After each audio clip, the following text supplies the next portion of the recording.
welcome to Afterthoughts, everybody. This is our recommend and refute. I was so tempted, Brian, in the previous episode to say Laurel or Hardy, just to chide, but I did not.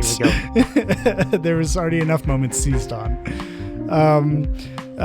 So everybody out there, if you haven't heard one of these episodes before, we go around the table with the folks that we have. We talk about the movies that we've watched recently, one movie each, and whether or not we'd recommend it. It also could be a TV show. Why not?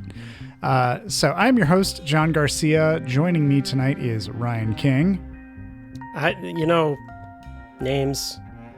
You try. Names, prepositions, article, adjectives, grammar. Laurel and Hardy have been dead for maybe 100 years now, right? Like, then who did I see at the MGM Grand in the 90s? Explain that.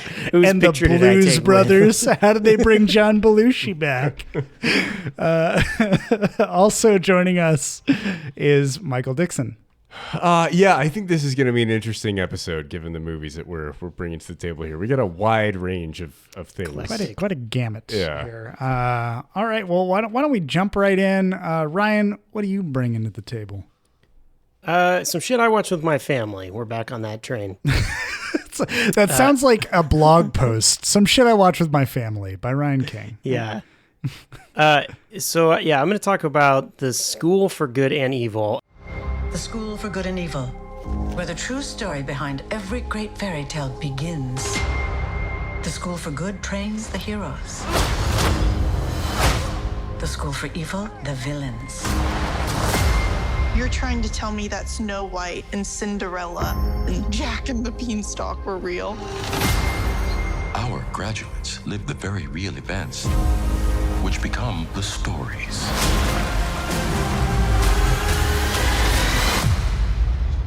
I think the title is a little too long. Every time I say it or think it's too much. Yeah. It is exactly the premise, though, so I guess it works. Looking for something to watch with my family. This had popped up on Netflix. It came out in 2022, but for some reason it popped up on Netflix now, like last weekend. Yeah, for us when we were looking for something. It's based on a book or graphic novel or something. I don't know, some kid thing. And I guess Ella had read it and was like, oh, I want to watch it. Like, it looks fine. We were watching some of the preview and I was like, this looks okay. Surprisingly okay, but whatever. We'll just give it a shot. Surprised to find that Charlize Theron and Kate Blanchett and Lawrence Fishburne are in this thing. I guess this is one of those Netflix is like, hey, what are you doing, Lawrence Fishburne? You want some fucking money? Hey, Kate Blanchett, what are you doing in between the Borderlands movie? Right, we'll yeah. Figure it out. And then we got some other Kate Blanchett is kids really slumming it recently. Yeah, like she does Tar and she wins her second Oscar and she's just like, fuck it, I'm just doing time to cash let her in. do what she wants to do. As much money as I can get. Maybe she's on that Nicolas Cage thing where she bought a dinosaur head and it was stolen. Okay, you never know. maybe I don't know, but yeah, she lost all her money in the real estate crisis of 2024. Why not? Maybe. The market is down. Yeah, she voices a magic pen, so she probably fucking phoned this one in though. So this was a magic easy pen money for her. Yeah. Oh. So I'm gonna say I enjoyed this. It absolutely looks like something that shouldn't be any good, and has all the hallmarks of kind of some shit on Netflix. This is not a run out and watch it, drop everything you want. This is if your family is looking for something to watch, it's good. Yeah. That level. Looking at the reviews, a lot of the complaints are like, oh, it just plays with tropes. It just is a whole bunch of basic tropes. And the premise is these two girls live in a village. One of them, for whatever reason, everyone thinks she's a witch, I guess because her mom does like, I don't know, basic magic with, I say magic, she's like crushes up herbs and heals people and suddenly she's a witch, I guess. Yeah. That kind of like old-timey village thinking, I guess. A woman who can do things? My God. Yeah, I'll actually say that's pretty much the way the movie thinks of it, yeah. and her friend, who is like the town princess, so to speak. Everybody loves her. She's beautiful, kind of thing. They want to get out of the town because the town is shit. They make some wish on a wishing tree because they've heard about this school for good and evil, and they want to go to that. Mainly the one girl wants to go so she can become a princess. The other girl doesn't want to go. She just doesn't want her friend like to leave and to be left alone as a witch because everyone fucking hates her. So they end up both being carried off by like an undead vulture to the school for good and evil, and end up getting put in sort of the opposite side of the school that they think they should go to. Oh, okay. So our classical pretty blonde girl ends up in the evil school, and our daughter of the witch ends up in the good school. It's actually kind of And of course they're like, oh, this doesn't work at all. But the characters absolutely, this isn't like, oh, it's a mix up and what happens. Like when you think through the characters and how they act and kind of who they are, you do realize like the one of them definitely takes everything for granted and is kind of a jerk and kind of has a lot of expectations of how things are going to be and what she wants. And then she does get corrupted more as it goes on, I will say. Like she isn't just like, she becomes much more evil, but because she of wasn't like corruption, always evil inherently. she wasn't always that evil, just sort of on the evil side. And even though our character like thinks she's the witch or she's, you know, the tarnished one, like she's always looked out for a friend, tried to protect her friend, like that kind of, always been like a really good person. She looks out for other people. Like it's kind of like pretty clear. You're like, okay, they're in the right school pretty early on. And it plays with tropes because the idea that they then have is like this school, these two wizard brothers, one fought for good, one fought for evil, kept everything in check, right? Good and evil constantly in check. And all of the like fairy tales stem out of this Star Wars bullshit. Yeah. school. Yeah. That's perfect. All of the fairy tales, all the books like stem out of this school. And then those are what the real world then, how good and evil is influenced in the real world. I guess it's sort of loose. But that ends up like all the tropes come from the fact that it's playing with all these fairy tales, right? And I'll actually say, I think it takes the tropes to kind of like use them and then subvert them or play with them. I don't think it just is like, hey, here's the tropes and we just do them and hit everything. There were definitely things I felt like were unexpected, like little turns and twists that I thought were interesting to take. If you fail, which is not failing like the whole semester, just straight up on a day, a teacher can be like, yeah, you failed this assignment and you fail 3 times, they kill you. Standardized testing, man. Yeah, pretty much straight up. You can't have people bringing down the class average. You're gonna like fuck with your federal funding. Yeah. Like no child left behind. Okay, just killed. Yes. They like transform you into something else on the ground. Like that's where they get their undead vultures and other shit. But like, yeah, essentially they're killed, or in some instances they are outright killed by whatever happens to them. So yeah, there's definitely like a fucked up angle to all of this, the way the school runs. And we kind of see that everything is like not what it seems, right? Like, and the bureaucracy of the school is trying to keep things going. I will highlight Kit Young, the actor. He plays the bad brother wizard to Lawrence Fishburne's good brother wizard. He fucking knocks it out of the park as an evil character. I definitely feel like he kind of steals the show quite a bit. Super Candyman vibes. If they need another Candyman, if they're making like a third Candyman remake, like this is your kid. Down to bees. He's in a swarm of bees at one point. Like I was getting such hard Candyman vibes. Not the bees. He's in a swarm of bees. He appears in a mirror and is like trying to like talk to the girl to get her to join the evil side. And then they have like a dance. That was like so fucking Candyman. He was all Candyman. So wait. We didn't establish, because I thought this was some animated bullshit. This is live action. This is camp bullshit. This is camp. Like, kind of. Okay. I imagine it's some self-serious YA bullshit. Like yes. like a CW show or some shit. Yeah. Okay. Yeah. I'm on board. Yeah, right now. about. Okay. Do you know the Muffin Disney's Man? Descendants Yeah, go ahead. Probably not, because you guys Yes, don't I know have the Descendants, children. Ryan. You know the Descendants, John. I'm You very shouldn't know aware it. of them. The Okay, Descendants it's that. of It's the in that Muffin Man. wheelhouse. Yes. Yes. That live on That Drury probably is Lane. one of them, honestly. Muffin Boys. The Muffin Tops. Yeah, it's about their that, older age. about that production value. I'll actually say the digital effects are probably a little bit better because it's Netflix and not Disney straight to television effect work. Like the effects works a little bit better because it needs to be. Gotcha. And how many child predators on the producers list for this? Oh, that's a Netflix good thing? question. Okay. I'm just curious. With all the documentaries coming out recently, Yeah. and Dan Schneider being out there. Is Paul Feige? Is that how you say his name? See, Paul I Feige? don't think anything's come out about it. But he The did only make crimes he's Heavyweights when he was a committed kid. are Against are the Ghostbusters films. franchise. Yeah, against the Ghostbusters. It's like the Kenneth Branagh comedy. Yeah, I feel like he owes Melissa McCarthy a long apology for does. several films. But Oof. yeah, Yeah, I think Melissa McCarthy owes us an apology for several films. that's true. Yes. but Melissa McCarthy actually is Can be good funny, yeah. if she is in a good movie. But yeah, Paul Feig is not the person. I don't know. I actually haven't seen Bridesmaids, so I can't comment on that. But I've seen a lot of other of Paul Feig's films, and I just don't. Think People they seem to work. like Bridesmaids. Anyways, that was my sideswipe detractor at a YA show because Yeah. why wouldn't there be somebody at least lurking?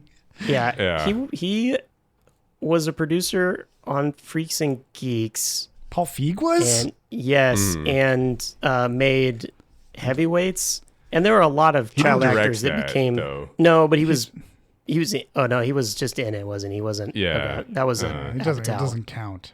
Yeah, that was an Apatow thing. Yeah. But I would think with the people that have come out in Freaks and Geeks that are now fully established in Hollywood and should have no problem talking shit about someone, I would think something would have come out by now. Yeah. So maybe he's Anyways. okay. Well, all right. Yeah. I'm But not yeah. gonna rush out and watch it like you said, Ryan. But it does sound like if it was on and somebody that I knew that was a relative, like my niece or nephew, decided to watch it, it might not be such a bad time. If the kids had asked you to watch this instead of Yes Day, you would have enjoyed yourself. Oh, okay. Well, cool. Yeah, that's you would've been like, that's this a is better. significantly stronger sell than Yes Day. Who was in Yeah. Yes Day again? Jennifer Garner? Was that Jennifer who it was? Garner, yeah. God damn it, Jennifer Garner, please be in something else. Oh wait, she was. No, she was in that. She was the in- fucking Family Switch. She was in thing. Deadpool 3, wasn't she? Oh yeah, she was in Deadpool. Wolverine. Spoilers, everybody. Ryan, I have a question for you about this movie. What is the purpose of this school? Like, they're teaching good and they're teaching evil. You talk about Well, trying to balance the good and just- the evil in yeah. the universe. I'm confused as to what they're trying to do here. I'm just going to speculate real quick that this is Okay. much like Dumbledore overseeing Hogwarts. This is Steve Harvey's school for gifted and talented good and evil people because Steve Harvey? yeah, because you need to know where they have their moral barometer. Do they have family Steve Harvey. feuds? Yeah, why not? Why wouldn't they?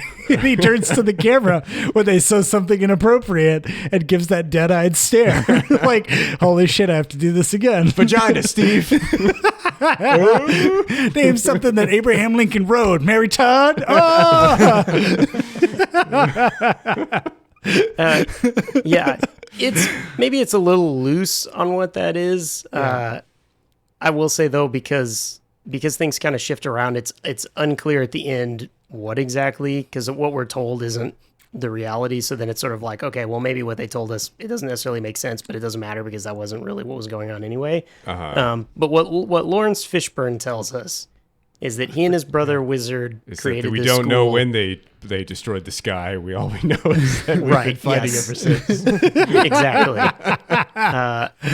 They created this school to help keep the balance in good and evil and train people up in good and evil, because then those people go on to be characters in books.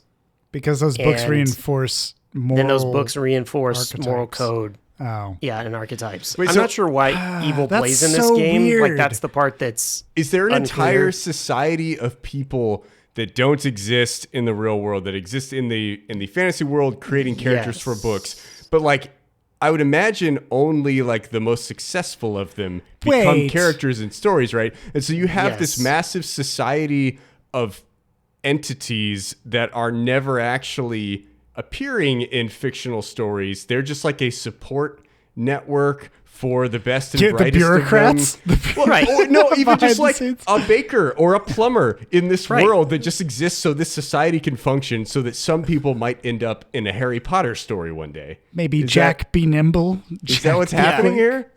It appears This that sounds there's like fucking a insane, dimension. Yeah, this is like in another dimension. It's like in its own dimension. The and I don't know Wreck-It how they Ralph pull things in. dimension? But yeah, like we meet King Arthur's kid. It's unclear. Sure, it wasn't when. Lancelot's kid. I don't mean we Yeah. guy Yeah. win. Maybe. The Green Knights here. It's seemingly like he's on target to become something, but I guess if he doesn't, then like he's a background character in a supporting cast in a book. Like you gotta have townsfolk to throw shit on the witch, right? Like That there's is- other things in the book. You gotta flesh it out. Vastly more interesting than the rest of the show sounds to me. Is This to movie have sounds horrible. It's a show. Is it a movie or show? a movie. It's a It's movie. a movie. Okay, well, this movie, yeah, but It's 2.5 hours. God damn, I would love to watch, and I think I actually technically did because the Broken Lizard guys did some stupid Quasimodo fucking movie that was similar to this. But it's like I would love to watch a movie about the background extra who always longed to be in a Grimm's fairy tale as like the lead, but like never got it, and it's like I'm up for that promotion. I'm gonna be in this story, and then they like just don't. They just can't. He's like, That you get sounds- to play a tree. Yeah. Yeah. Well, I mean, that's honestly that's what happens. That's what I was saying. So there is a kid who is like a prince, and he's expected to do well. He essentially looks exactly like Ron Weasley, Okay. and he just like fucks up everything he does. And so on like the Just third like day of Ron school, Weasley. they're like, "Yep, you failed too many times, and you're out." And he turns into a giant undead vulture that collects kids to bring him to the school. See, And that's so, the yeah, weird if you part. don't- When they do if the you're not child good- trafficking as part of this school, yes, that's child when trafficking's part of it. The kids that go to the good school get dropped into like a bed of flowers, and the kids that go to the bad school Thorns? get dropped into like the moat, just the straight moat. up like splashed into the moat, and then have to like climb out of the mud. See, that sounds like a class problem too. And Yeah. I would love to see that explored, but I doubt it. Again, is. I'll say like the school is like completely broken in what it's doing, and the two girls essentially like destroy the school. If that like makes you Education feel any reform. better, so it is one of those things where it's like. Even again, that's where I'm like, yeah, I don't need tropes, none of your book learning. yeah, the tropes are there, and that stuff kind of doesn't make sense, but it's also like that's the bureaucracy corruption of the whole thing that they then undo. So it's like, yeah, that sounds stupid and bullshit, but it's like it is, and the characters point out Yeah. that it Dude, is, that it and is? take it Okay. apart, right? Like, Interesting. Why does this society care about what is going on in the quote unquote real world? Like what you said, they're trying to balance good and evil so that good and evil characters can get into stories and people in the real world can learn moral lessons. Like, why do they give a shit? Which about any of eldritch that? horror is driving them? yeah, Lawrence Fishburne. Oh, I told you that. And Kate Morpheus? Blanchett's voice is a talking pen. but I thought you said the talking pen was Kate Blanchett. Yeah, the talking pen is Kate Blanchett, Oh, and then okay. Lawrence Fishburne is the wizard, and it's the book Oh. that writes all things is his Okay, book. Kate that Blanchett is the mouthpiece Unclear. for Lawrence. Wait, but why do Fishburne. they give a shit about the real world and what happens there and what lessons they learn? I guess they're it's society. It's Santa the, like, Claus rules, absolutely, man. They're told It's by Santa their parents. Claus rules. No. It's totally that like this is what you're told you're supposed to do kind Yeah. of thing, right? All Yeah. these kids have been brought up and told you're supposed to go be the bad guy in a story, and that's your aspiration. And It's Wreck-It Ralph rules. All It's right. Wreck-It Yeah, Ralph no, or that's Santa true. Claus It actually- rules. it is like There you Wreck-It go. Ralph Fucking, rules. you got to be. You're bad, and that's that's just good. your thing, and that's what you're supposed You'll to never be. not be bad, and that's okay. What does Charlize Theron do in this? she is the like head mistress of the school for evil. Oh, sick. That seems fitting. That's pretty bad. She was honestly. like secretly in love with the wizard, the evil wizard, and she wants to bring him back. Voldemort? And that she'll love him and be with him forever. Yeah, she's trying to get Voldemort. Is that character back. played by a famous person? That's the guy that was played by Kit Young, and I was saying he does okay. a really good job. He steals it. Yeah, he's the Yeah. evil. He's the evil Played by wizard. Is Jared totally Leto. Candyman. Yeah. Well, that's quite a sell, Ryan, for the movie that's okay to watch with your family. I'm not Otherwise, going yeah. to be. don't I go will to say, the- like, watching that. It even tries to set up. It tries to set up a sequel at the end. Ooh. But Wait, Michelle Yeoh's in fact that this, we're- and you didn't Oh yeah, mention that? she's just one of the teachers at the How good school. dare Yeah, you. surprisingly, she's not the like headmistress of the good school. She's just a teacher at the good school. She teaches makeup. What? That's it? That's all she teaches? What the fuck? In order to be a good little girl, your makeup has to Yeah. be neat and pretty every time. Yeah, No, it's- exactly. it's- the yeah. twist is So I'm it's telling you, women's the makeup. hypocrisy of this school is ridiculous. Like that's the point. Like that is kind of somewhat what's funny. No, I think that they had high expectations for where this was going to go, and it didn't pay off. Like this Isn't did that get always really a Netflix movie? high viewership on Netflix when it came out, but then I guess it kind of dropped off. It's been 2 years, and there's no talk of any follow-up, so there's no follow-up. Like Netflix has forgotten about it 2 years. for sure. Damn. They've already written it off for tax purposes. Yeah. And who knows what the math is that happens at Netflix for something to be successful. Like, Well, they invent a bunch of fake Well. viewership numbers and tell everybody Right. that more people have seen it than exist in the world currently today. Allegedly. Right. Allegedly. And then they greenlight a sequel, and they fast track that, and it's even worse than the first one, and even more people watch it somehow. but it is that like, what is the, like, how do the books work at Netflix? Everyone just buys a subscription. It doesn't fucking matter what's on there. Right. And they just need to attract you. And so it doesn't really matter if anything is good or bad as long as people No. show up. Look, dude, people still show up to the Golden Corral every day. Right. There's a line of cars. They just want that trashy buffet. They don't care about the quality. As long as Hey, it's stocked, I love you're good. Cece's Pizza. That shit is great. That's quite an admission on this Yeah. podcast. I haven't had that since I was a child, but it was great. I love plain Mr. Gaddy's spaghetti. Nothing is wetter and sloppier than Mr. Gaddy's spaghetti. I'm not a fan of Mr. Gaddy's. Oh, I didn't say their pizza was good. Their spaghetti is cardboard and bland to the taste. Very nostalgic for a schoolboy like me. Yeah. Well, Yeah, I mean, the only reason that Netflix ever gives decent filmmakers money is because there's some executive over there who just really has an Oscars boner and just wants prestige. Like, he wants to be viewed as like a reputable studio executive, and so they like will give money to like 2 good filmmakers a year, right? It's like, hey, here's Marty, here, make your movie. Here's Alfonso Cuarón, go make your movie. But it just doesn't, it's such a small percentage of their budget. It's like a rounding error for them to try to go chase after prestige, unless it's Scorsese and they give him $200 million. But, for the most part, they're just putting out schlock every week to just try to get the eyeballs Yeah. on something new. And Jamie Foxx is in it, so you're just going to watch it, and it's going to suck. I think And Dixon's that board member. He's just mad because all the other board members outvote him on his. You outed me as a Netflix board member, John? Oh, my God. It's weird though, because it's like, yeah, they throw. I do expect that this one pretty much was like, hey, we bought the rights to a thing. We've got Fuck it. Yeah. Lawrence Fishburne and Charlize Theron signed on. Great, we'll sell it based Kate just on Blanchett's that. gonna be a It doesn't writing matter utensil. if it's good or not. Yeah. But then at the same time, they're like funding animation and anime that's actually good, but they don't promote it. Yeah, They because give they a don't know shit how about that to. stuff. Are they 'cause they don't know what funding they're new supposed to do stuff, with it. or are they just getting the license to show it in the U.S.? No, I mean they're funding No, new they straight up stuff. fund new stuff. They yeah. are? Okay. Yeah. So they yeah, that's funded- what they had a deal with Yeah. studios. Like with anime, they had like a 3-movie deal with the studio, and they're like, "You make 3 movies for us solely." Shit, and like we- all of Cyberpunk it, we is distribute still all of it. And Netflix yeah, Cyberpunk, exclusive. That's Studio Arcane. Trigger. You have Except when Arcane. John rips it. Hey, hey, Castlevania. I didn't do Yeah, any of right. that. Okay, No, what was it? He's backing up his legal copies.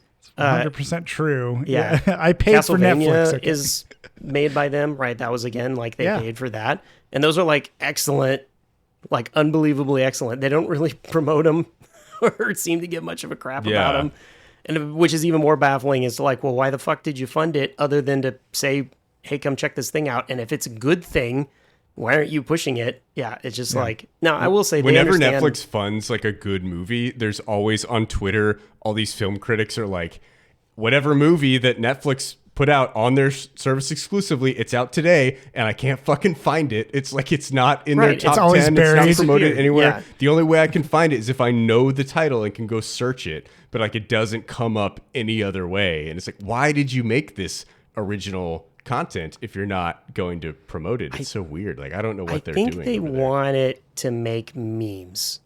I think if something on Netflix gets popular enough that it gets memes, so like the Stranger Things or Squid Game, is enough that it's like becomes culturally relevant Yeah, and it becomes a memeable, Mr. Beast episode. right, then they're into it. Like then it's like, okay, now we got to promote this thing and push this thing like crazy because it's getting that. We don't care if it's good or not. Right. Yeah. Like if it got that kind of attention, that's the attention we want, because then that's, I guess, free advertising. Otherwise, there's whatever. I'm still surprised they partnered with think they know how it A24 works. for some things too. Like they Yeah. did the Beef series. That's A24. Oh, for A24 Yeah, TV. Yeah, A24 Yeah. TV, and like you know, that seems cool. But Again, yeah, did they promote it? Nay.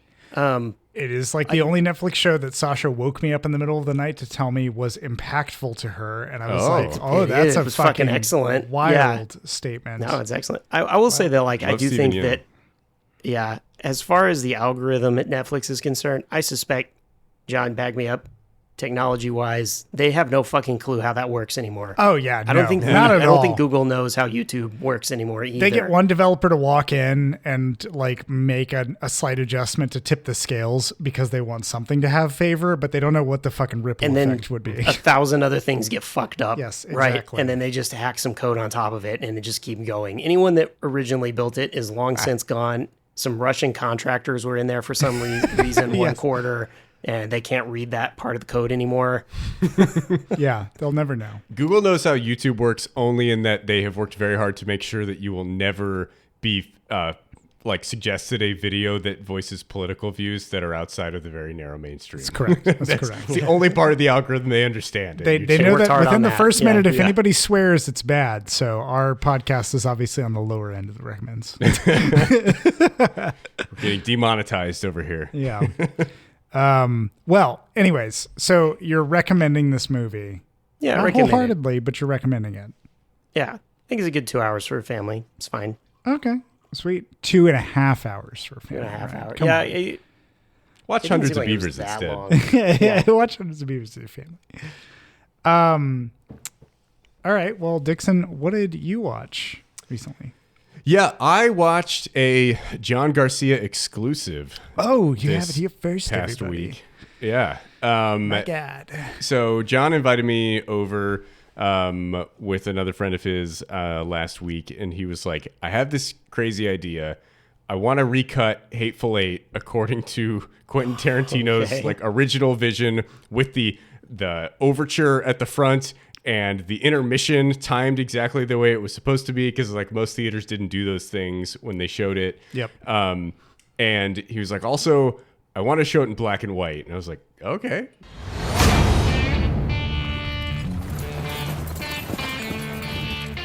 Got room for one more? I ain't too anxious to be handing out rides. Real trusting fella, huh? Not so much. Ain't no way I'm spending a couple of nights under a roof with somebody I don't know who they are. Okay, everybody, hear this. I'm taking this woman to hang. Rewards $10,000. That money's mine, boys. Oh, that's interesting. Yeah. Hold on! You think I'm in cahoots with that fella or her? That's my problem, boy. I don't know. One of them fellas will kill everybody in here. Now we're talking. You starting to see pictures, ain't you?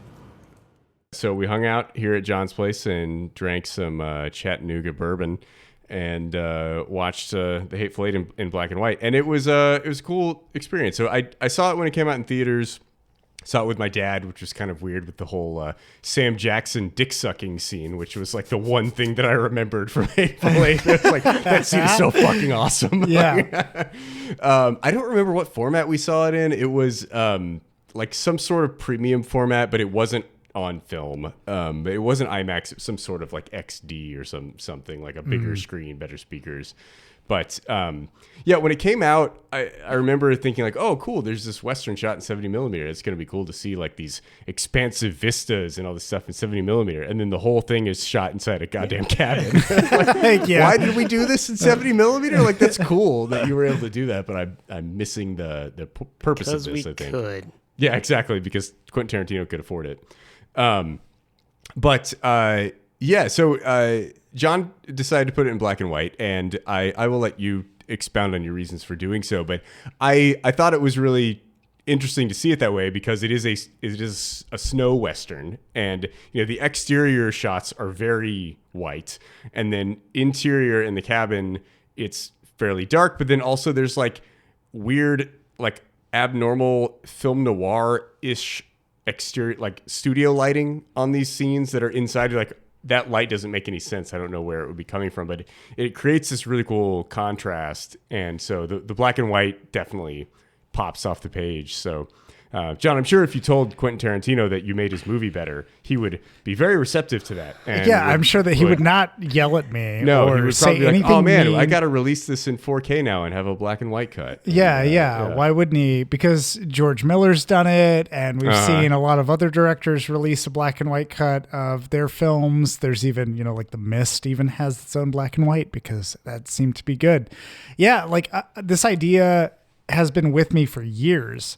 Because when I saw The Hateful Eight, the thing that I noticed was the lighting. Like the lighting within the cabin, like you said, is very unnatural. Like they're in a blizzard and it's at night. It's like overnight that they're in this cabin together. And the lighting is just perfect. It's not like a Barry Lyndon style low candle, any of that stuff. Like it is studio stage lighting. It's like we have a spotlight right on the other side of the camera. Yeah, and Tarantino had said that like he was inspired by classic 50s and 60s Western villains when he was writing the script for this. He wanted to know if they all got together in one place, what it would be like. And so I figured, hey, he's talking about an era before I really think about like wild, vast, like, the Leone kind of coverage that you see in things like the spaghetti westerns and some of these others that are like grand epics. You get mostly black and white and sort of like 4:3. And if that, like you can get some good landscape shots in, a 16:9 sort of thing. So I just decided I have my own copy of Hateful Eight. I bought it and I was going to just rip it and try to edit it and see, because I want to experiment a little bit more with editing and see what the difference could be here and there. I feel like the lighting was a lot more accentuated and it made it really interesting. And you could see a lot more of the grain and like the character faces, the features were really pulled out. I don't know if there was anything that you picked up on that was like, this seemed like it just didn't work at all in it, but I felt like it played the same, like the dialogue's compelling, just the same. There are some aspects of it that I felt popped even further. Like anytime somebody blew smoke into the light, anytime that you had these more dramatic lighted shots, the like black and white really let you focus on the contrast of the characters. And it took a lot of the focus away from the colors. I know it's shot in like Panavision and there's that kind of like, it would be gorgeous if you were looking at it in, again, a landscape shot or something.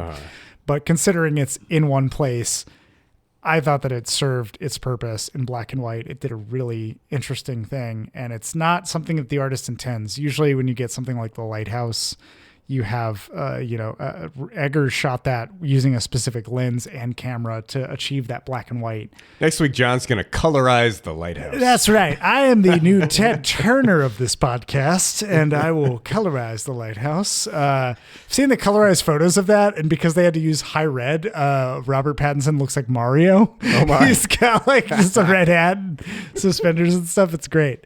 That's awesome.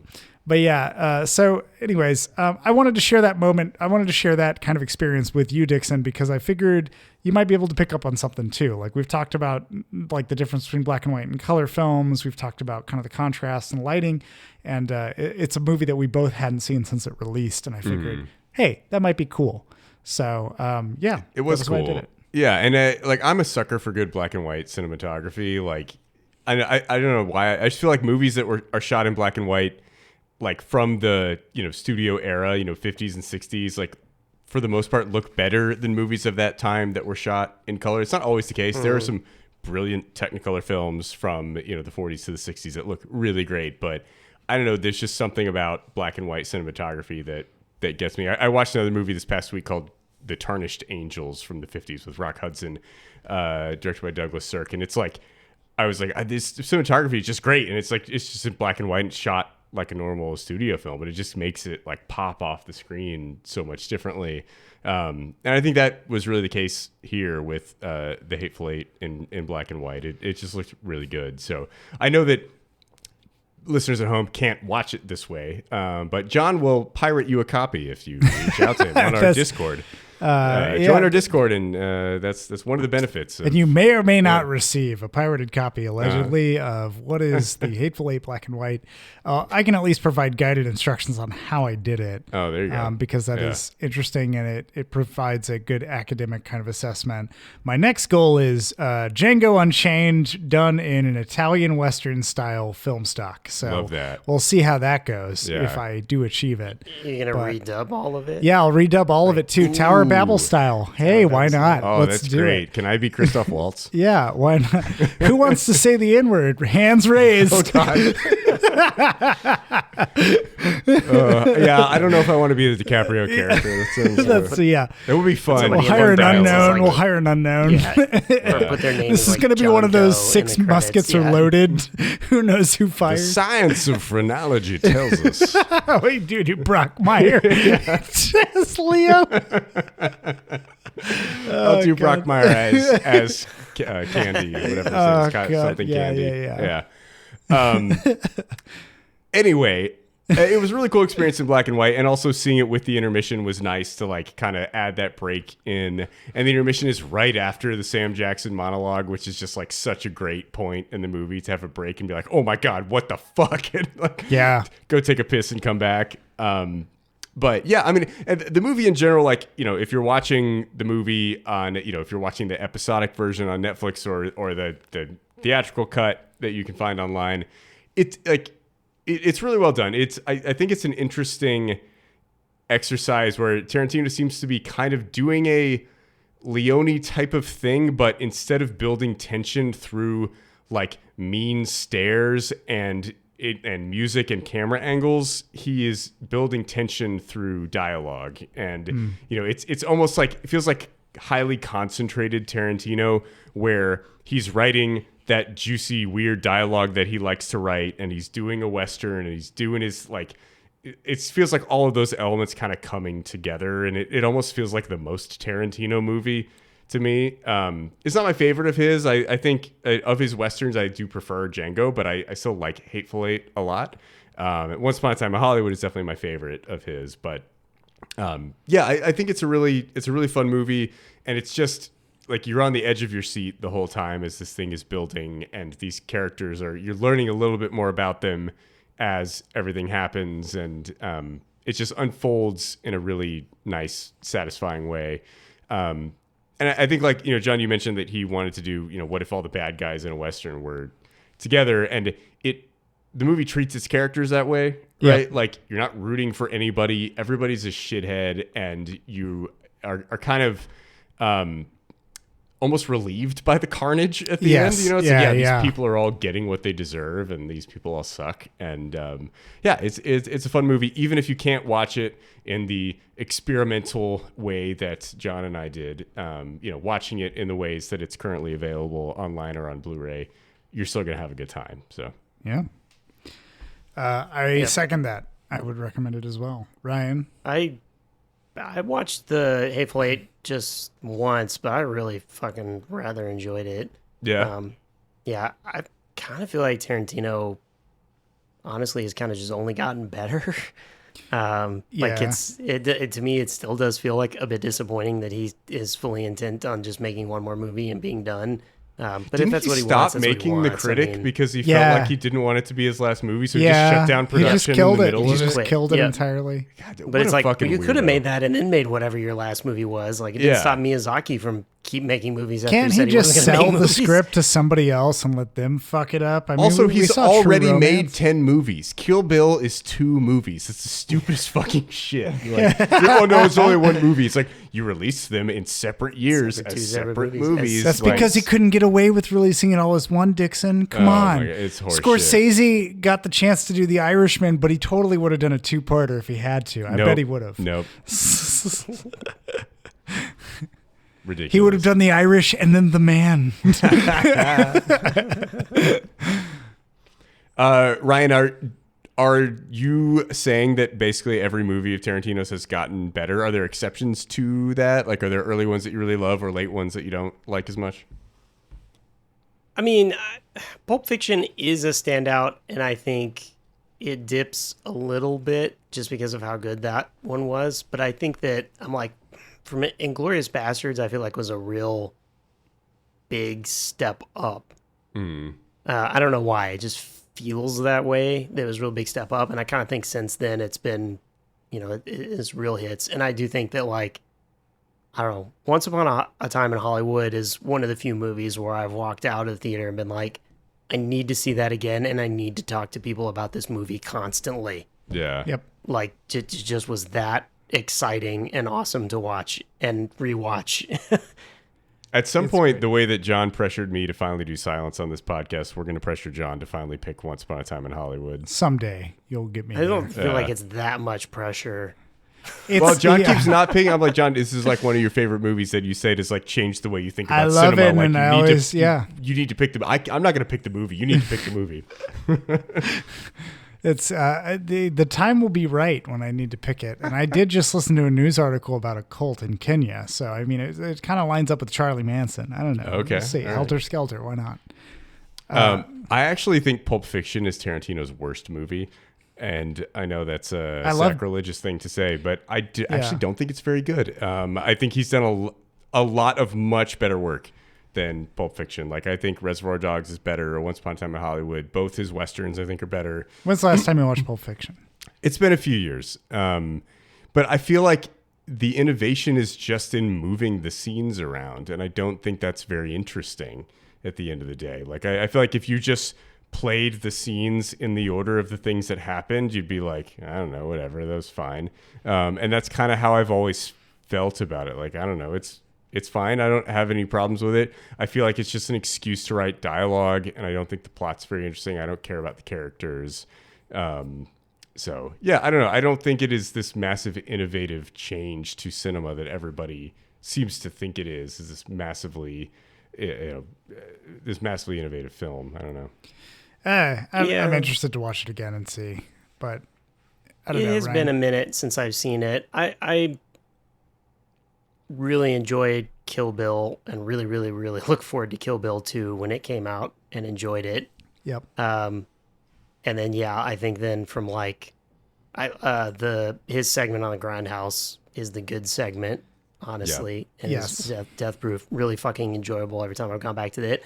I don't think it's like the machine gun in the leg, though. Who's ever done that before? That's an original concept. That's awesome. I don't think it's like as awesome as some of the, but it's a shorter thing. Like it is what it is. You're also But then comparing Quentin Tarantino to Robert Rodriguez, which is not fair. I do think once you get to like Inglourious Bastards, Django Unchained, Hateful Eight, and Once Upon a Time in Hollywood are really like a cut above so many other other things entirely, much less like Quentin Tarantino's own stuff. Like those are all really unbelievably excellent, acted, directed, written, subversion of expectations. Like everything comes together in those so well. Yeah. Ryan, one of the things we were talking about as we were watching the movie and like during the intermission was debating who our favorite character was in the Hateful Eight. Who's your favorite character in the movie? Oh, yeah. It's tricky, too, because why I'm like... is it Samuel L. Jackson? Samuel L. Jackson is definitely up there. I was going to try to say, like, something else. I mean, I always... God, Kurt Russell, he does awesome stuff with Kurt Russell. Like, I feel like... I feel like Kurt Russell was kind of underappreciated. You go back and watch the, like... Tango and Cash? Big Trouble in Little China. Yeah, Big Trouble in Little China. Like some of those, like the lesser like recognized cult things that Kurt Russell did that I now think people really appreciate, come around. But no, I think he's awesome. I like Tim Roth. I don't think I like his character. Oh, I hate his character. He's like a I think British you're supposed twat. to absolutely hate his character, pretty much. But he's good at it. I love his monologue about frontier justice. It's great. I thought that was good. Yeah, and similarly, what Sheriff Mannix, like, that's another, like, it's such a Walton good job Goggins to fucking hate someone so much. Yeah. So, like, yeah, they all do a really, really good job. But yeah, Samuel Jackson is pretty fucking awesome. Fucking Walton Goggins when he's like talking about the cause and whatever. And then Sam Jackson puts a gun to his head and he's like, No. You done got me talking politics. I didn't wanna. like, it's so great. Just such a fucking shitheel about it. Yeah. But that's that level of acting, I think, that he pulls out of people to get someone you hate so much. Like, so are you going with Kurt Russell? So well. I would say Kurt Russell, yeah. Like, he carries the movie, essentially, right? Like, it's his thing. Walton Goggins, my favorite. Yeah. It's Sam Jackson. That Dick Sucking monologue is just so incredible. It's so good. Awesome. His long black Johnson. Oh man, I love his just character story about being like a freed slave who is a Union soldier who's just like made it his life's mission to kill as many Southerners as possible. Right. This massive bounty on his head, and he just hangs out at home just waiting for Southern white dudes to come try to take the bounty, and he just kills them off as they come. It's just it's an awesome character. God. Well, there you go, everybody. That's a recommend for Hateful Eight, whatever way you can see it. If you have the power to edit it yourself, like, try a few things out. It's pretty neat.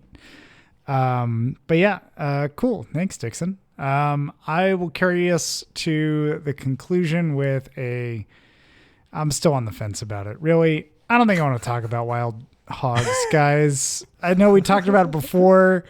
We just watched Hundreds of Beavers, and we figured Wild Hogs with, fucking William H. Macy, Tim Allen, Martin Lawrence, and John Travolta might be funny to talk about, but there's not a whole lot that's funny to talk about in it. It's a lot of homophobic jokes, and William H. Macy's a fucking nerd. Like, I'm not saying that. The movie's saying it. That's like the whole shtick of the movie. William H. Macy is definitely a fucking nerd. But he's so charming in a way. Yeah, that's not a bad thing. But the movie makes him seem like a helpless nerd that can somehow pull Marissa Tomei, which is fine. Is it Marissa Tomei? No, you're going to want that true code. Yeah. And it's just like, okay. And it also tries to downplay Tim Allen's cocaine abuse. It says, limits it to a misdemeanor of marijuana only indoors or some shit. I don't really want to talk about Wild Hogs. I gave it a 0.5 star. I think that says enough. And my moment of shame is past, okay? I want to get on to my other movie that earned 2 stars from me. Oh. Which is slightly significantly better. So much better is 1998's Sphere. You are the human contact team that was recommended in the Goodman Report. We have a biochemist to assess the physiology of the unknown life form. We have a mathematician, because that'll probably be our common language. And we have an astrophysicist to locate its place in the cosmos. Try to relax. So you're saying that you have a fuselage from a spacecraft over a 1/2 mile long that crashed into the ocean 300 years ago and it's completely intact? That's right. And the kicker is, something's still running inside.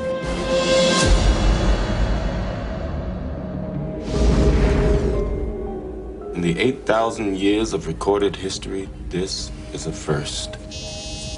You are now online with an alien intelligence.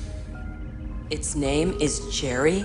The movie that is, I wouldn't say written by Michael Crichton, but the book's written by Michael Crichton and adapted for the screen, starring Dustin Hoffman and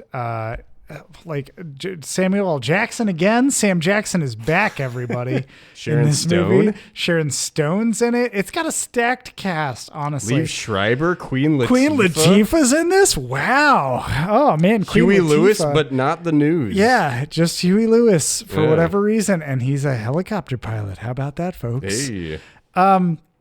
Sphere tells the story of several scientists who are much dumber than they should be, going to the middle of the ocean where the government has discovered a spaceship has like crash landed in the 1700s, and they are going. They've just now found out about it. Yeah, but they know that it happened 300 years ago? Yes, basically. There's some like rock formation or some kind of like note. They were like, look, the way that we analyze this, it seems like this crashed here about in the 1700s. Dustin Hoffman is the lead. Sure wasn't a Chinese scientist. spy balloon?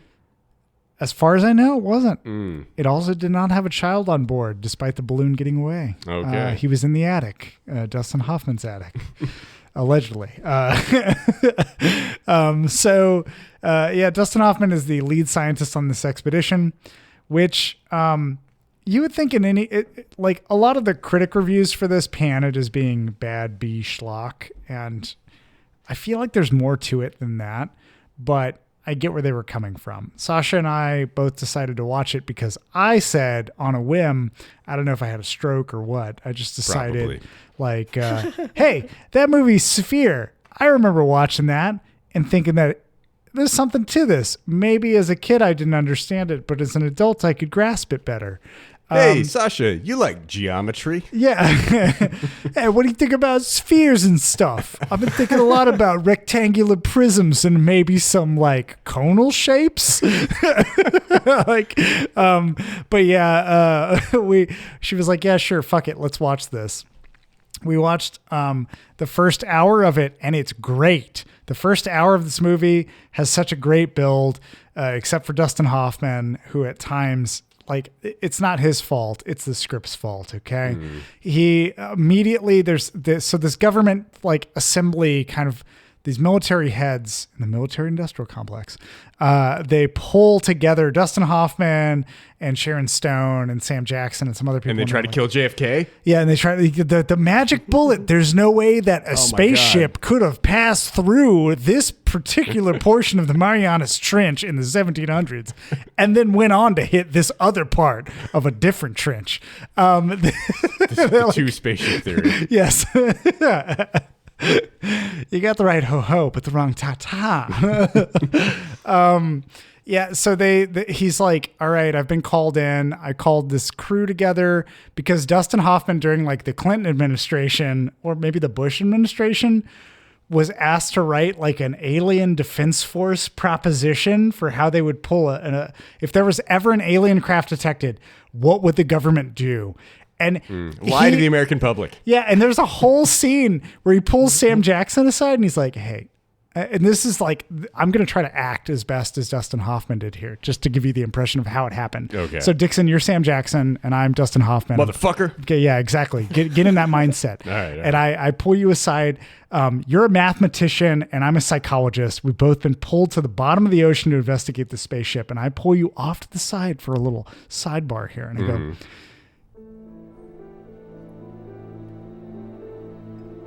Dixon, I'm sorry.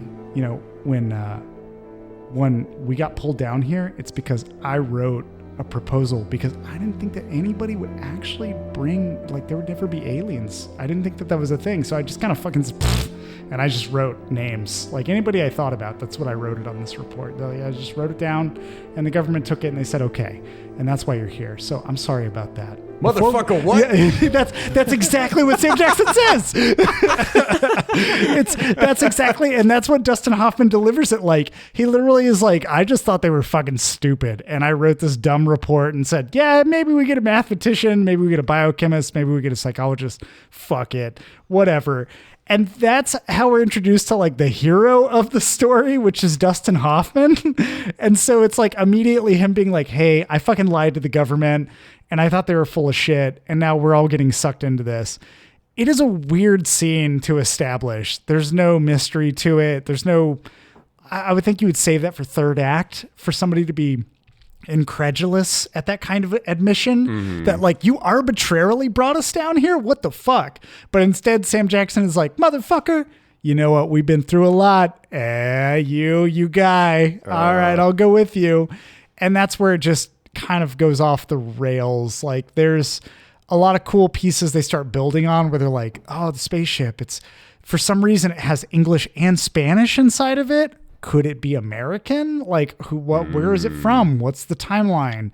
Who does it belong to? There's footprints here. Who's been here?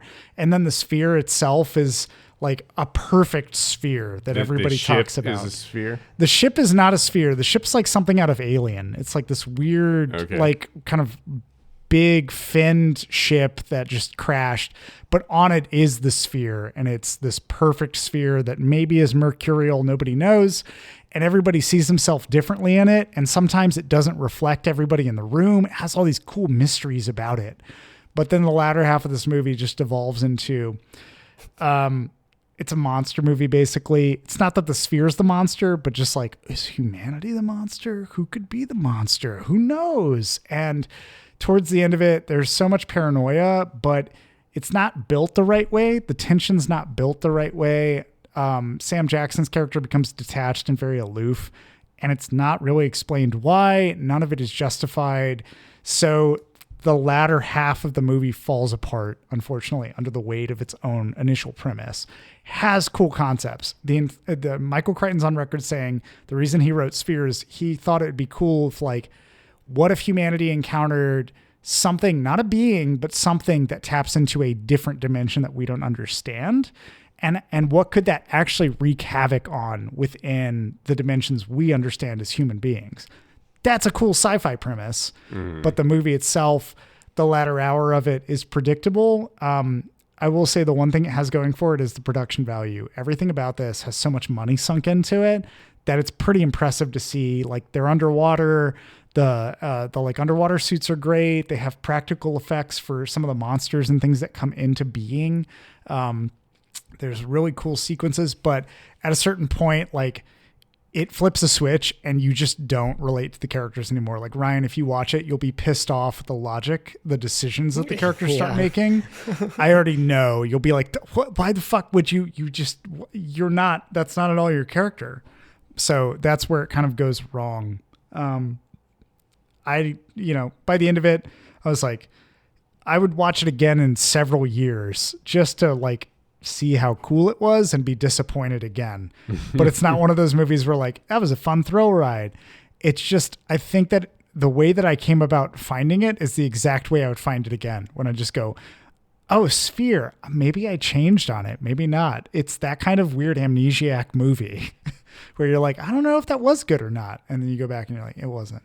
So future me, don't do it, but I know you will. So whatever. I refute Sphere, Michael Crichton's Sphere. Go watch Jurassic Park. Go watch 1974's Westworld. Go watch an actual good Michael Crichton film. Something Congo. That's entertaining. Yeah, Congo. Why not? No, so I think that it's interesting with, like, Michaal Crichton, because this stuff is really, he's had a lot of adaptations and they're really hit or miss. Yeah, like Timeline. Yes, yeah. And then I was thinking, so Bruce Campbell, he'll do this thing sometimes when he's out where people are talking about his movies and someone will poke him enough about Congo, and he'll be like, okay, listen. He's like, Frank Marshall comes up and is like, I've produced all of Steven Spielberg's movies. I've got a book written by Michael Crichton. I have the guy that wrote Moonstruck. I have the guy who did E.T. We're going to make this movie. It's going to be great. That fucking movie is Congo.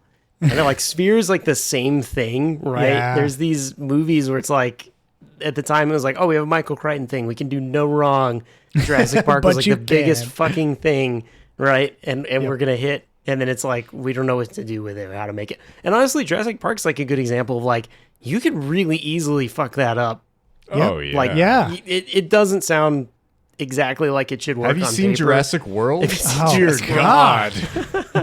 That's not written by Michael Crichton, though. Jurassic Lost World is the one. Well, just like conceptual, Lost World's not even a great book either. Yeah, but it's conceptually, right? The like trying to take it and continue with it, it just doesn't. Yeah. It doesn't work any more than one thing. Your producers were so preoccupied with whether or not you could.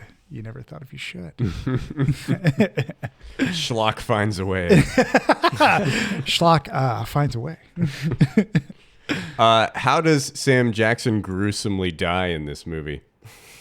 He doesn't? What? He doesn't. You talk about a Sam Jackson movie in the ocean with monsters, and I just go to Deep Blue Sea right away. Yeah, where he's giving a speech in front of them about how they survived, and then he's suddenly dead.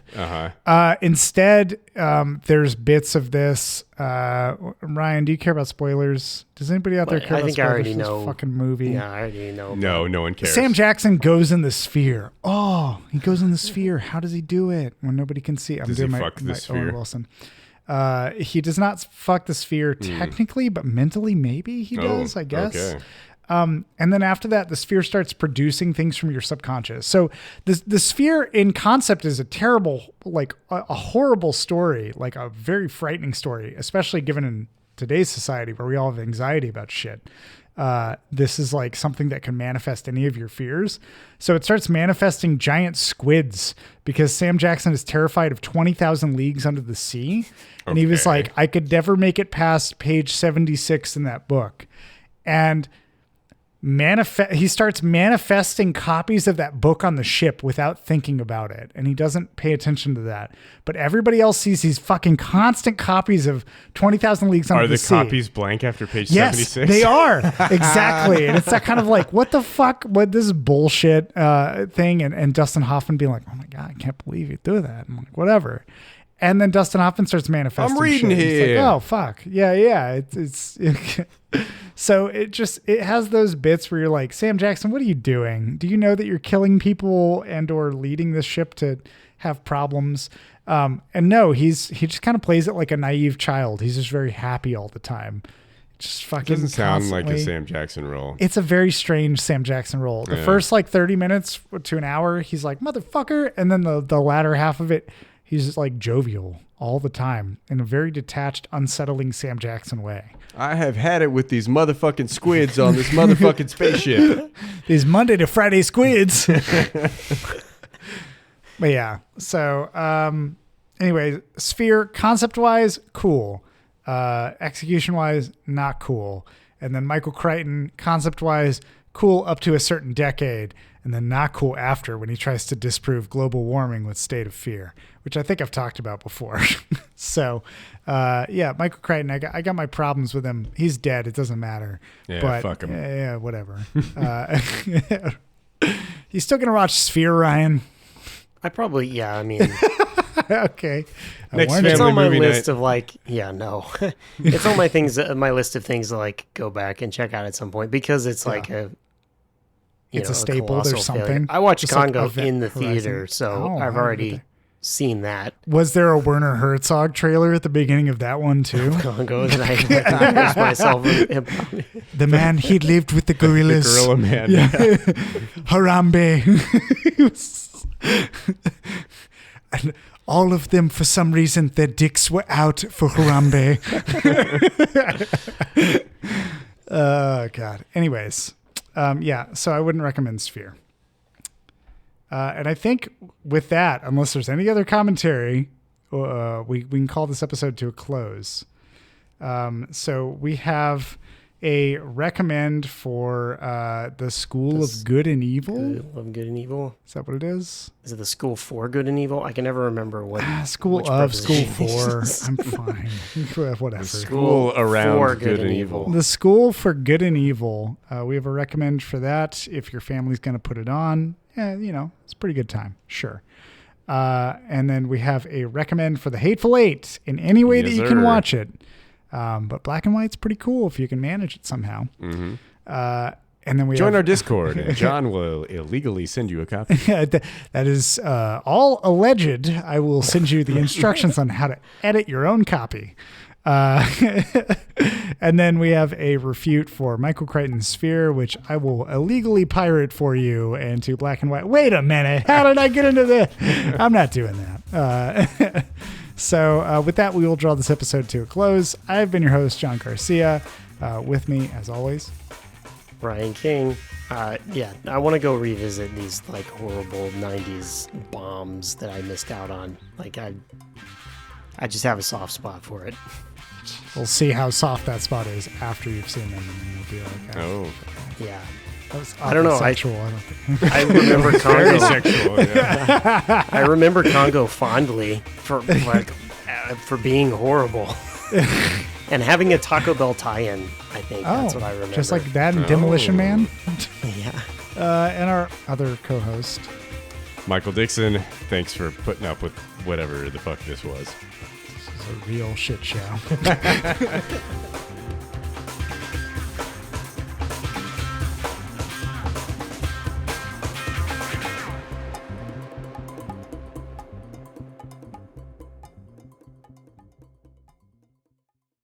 Hey there, movie buffs, TV toughs, and all listeners in between. John here from the Afterthoughts podcast. I just wanted to drop in at the end of this episode and say thanks for listening. If you've got afterthoughts of your own to share, hit us up. You can find us on Twitter, Facebook, and Instagram at The Afterpod, or jump into a conversation on our Discord server. You can find info for this and more at theafterpod.transistor.fm. Thanks again for listening, and we'll catch you on the next episode.